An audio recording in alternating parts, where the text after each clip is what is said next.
প্রিয় শিক্ষার্থী, স্বাগত জানাই আজকের টিউটোরিয়ালে। আমাদের আজকের টিউটোরিয়ালের বিষয় হচ্ছে আমরা একটা ফন্ট কিভাবে খুঁজে বের করতে পারি। আমরা যখন ডিজাইনের কাজ করি তখন অনেক সময়ই আমাদের বিভিন্ন ধরনের ফন্ট পছন্দ হয়। তো এই ফন্টের কি নাম, এই নামটা আমরা জানি না, যার কারণে আমরা অনেক সময় এই ফন্টটা ইউজ করতে পারি না। এই ফন্ট অনেক সময় দেখা যায় আমরা কোনো ওয়েবসাইটে কোনো কন্টেন্ট লেখা আছে, সেখানে কোনো ফন্ট পছন্দ হয়েছে, বা অনেক সময় এমন ফন্ট আমাদেরই হয় যেটা জেপিজি আকারে আছে। তো সেক্ষেত্রে আমরা ওই ফন্টটা কিভাবে খুঁজে বের করতে পারি, এই বিষয়টাই আমি আজকের টিউটোরিয়ালে দেখাবো। তো শুরুতেই দেখাই যে যদি কোনো ওয়েবসাইটে আমাদের কোনো ফন্ট পছন্দ হয়, তো সেই ফন্টটা আমরা কিভাবে খুঁজে বের করতে পারি। আমি এখানে একটা ওয়েবসাইটে গেলাম, creativeitinstitute.com। তো এখান থেকে কোনো একটা ফন্ট যদি আমার পছন্দ হয়, ধরে নিলাম এখানে এই বডি টেক্সটে কি ফন্ট দিয়ে আছে এটা তো এখান থেকে জানা সম্ভব না। এই ফন্টটা কোন ফন্টে, টেক্সটটা কোন ফন্টে লেখা আছে, যদি এটা আমি বের করতে চাই, তাহলে আমাকে এই মোজিলা ব্রাউজার একটা অ্যাডঅনস ইউজ করতে হবে। তো অ্যাডঅনস আমরা এর আগেও হয়তো বা অনেকগুলো ইউজ করছি, বা আমরা জানি কীভাবে অ্যাডঅনস ইউজ করতে হয়। তো এই ফন্ট খুঁজে বের করার জন্য যে অ্যাডঅনসটা আমরা ইউজ করব, এটা আমি দেখাই দিচ্ছি যে কিভাবে এটা ইউজ করতে হয়। আমরা মোজিলা ফায়ারফক্সের অপশন মেনু থেকে চলে গেলাম অ্যাডঅনস। শুরুতেই বলে নিই, ফন্ট ফাইন্ড করার জন্য অনেকগুলো অ্যাডঅনস আছে। তো আমি যেটা ইউজ করি সেটা হচ্ছে ফন্ট ফাইন্ডার নামে একটা মোজিলার অ্যাডঅনস আছে। এই অ্যাডঅনসটা আমি এখানে সার্চ অল অ্যাডঅনসে গিয়ে আমি সার্চ করলাম ফন্ট ফাইন্ডার নামে, ফন্ট ফাইন্ডার। দেন আমি পেয়ে গেছি আমার অ্যাডঅনসটা ফন্ট ফাইন্ডার। আমি এবার এটাকে ইনস্টল করে নিলাম। এটা ডাউনলোড হচ্ছে, এটা ইনস্টল কমপ্লিট। দেখেন আমার এখান থেকে চাচ্ছে রিস্টার্ট। আমি ব্রাউজারটিকে রিস্টার্ট দিয়ে নিব। রিস্টার্ট না দিলে আমার এই অ্যাডঅনসটা কাজ করবে না। তো আমি প্রেস করলাম রিস্টার্ট নাও।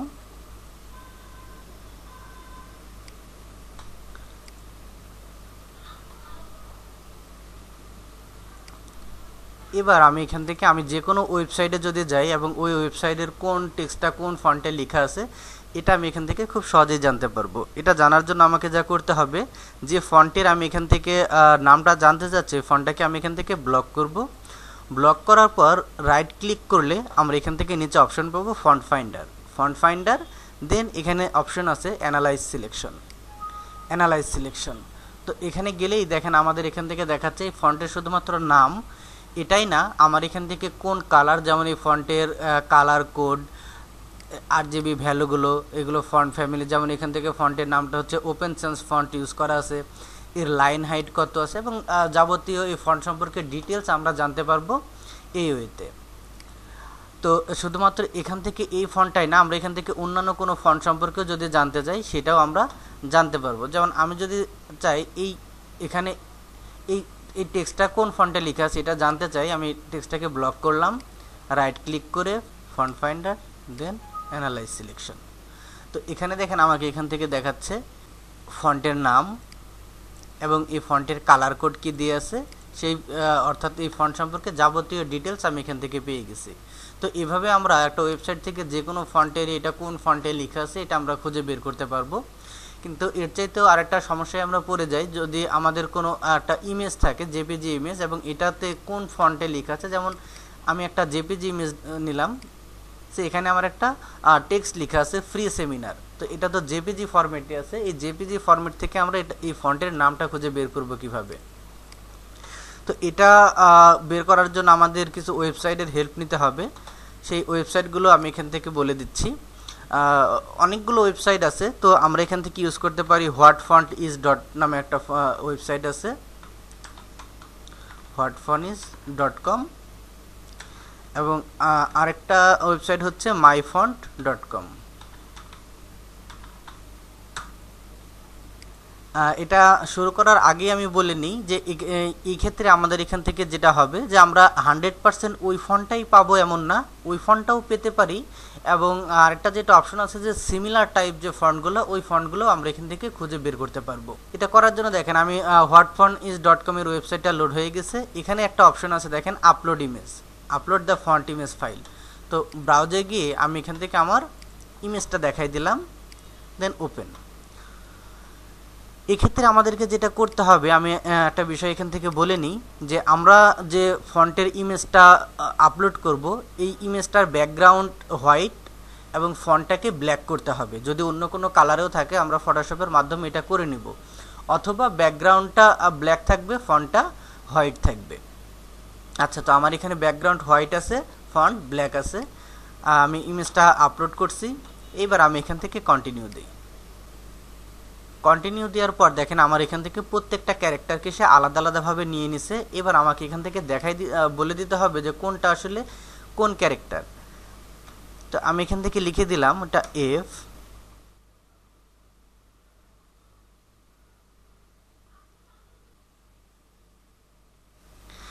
এবার এই নিচে তিনটা অপশন আছে, এটা আমরা একটু খেয়াল করে দেখি। শুরুতেই আছে display all font, only free fonts or free alternative, only commercial or commercial alternative. তো আমরা এখান থেকে যদি অল ফন্ট দিই, তো আমাদের এখান থেকে অনেক ফন্টে আসবে যেগুলো প্রিমিয়াম, আমাদেরকে টাকা দিয়ে কিনতে হবে। তো আমরা যদি এখান থেকে অনলি ফ্রি ফন্টস দেই, তাহলে যেটা হবে যে আমরা ফ্রিতে যে ফন্টগুলো ডাউনলোড করতে পারবো, শুধুমাত্র ওই ফন্টগুলোই আমাকে দেখাবে। এবার আমি এখান থেকে কন্টিনিউ দেই।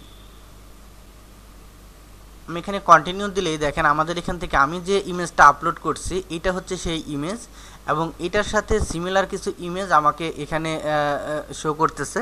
তো এখান থেকে আমরা দেখে এই ইমেজের সঙ্গে আমরা ফন্টটাকে মিলাই নিতে পারি।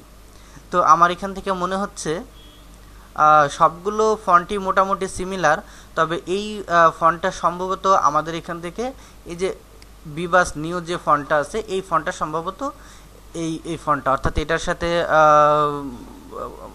প্রায় কাছাকাছি, না বলবো সম্ভবত এটাই বিবাস নেনো যে রেগুলার যে ফন্ট আছে এই ফন্টটাই। তো এই ফন্টটা আমরা এখন এখান থেকে ডাউনলোড করে আমরা এই ফন্টটা ইউজ করতে পারি। এটা আমি দেখাইলাম hotfonts.com থেকে আমরা কিভাবে জেপিজি থেকে ফন্ট ফাইন্ড করতে পারি। আরেকটা ওয়েবসাইট ছিল যেটা myfonts.com নামে আছে। এই myfonts.com-এ যদি আমরা যাই, এখানে গেলে দেখেন এখানে একটা অপশন দিয়ে আছে হোয়াট দ্য ফন্ট। এই হোয়াট দ্য ফন্টে ক্লিক করলে আমাদের এখানে আরেকটা অপশন আসবে হোয়াট দ্য ফন্ট। এখানে যদি আমরা ক্লিক করি আমাকে একটা নতুন লিঙ্কে নিয়ে যাবে। আচ্ছা, এবার আমাকে এখান থেকে অপশন দেখাচ্ছে আপলোড অ্যান ইমেজ ফাইল। আমি যদি এখান থেকে আমার সেই ইমেজটাকে এখানে আপলোড করি, আপলোড করার পর এখানে আছে কন্টিনিউ। কন্টিনিউ প্রেস করলে আমার এখান থেকে ঠিক ওই hotfonts.com এর মতো সেম অপশনটা চলে আসছে, যেখানে কোন ক্যারেক্টারটা কোনটা হবে আমি এটা এখান থেকে লিখে দিচ্ছি।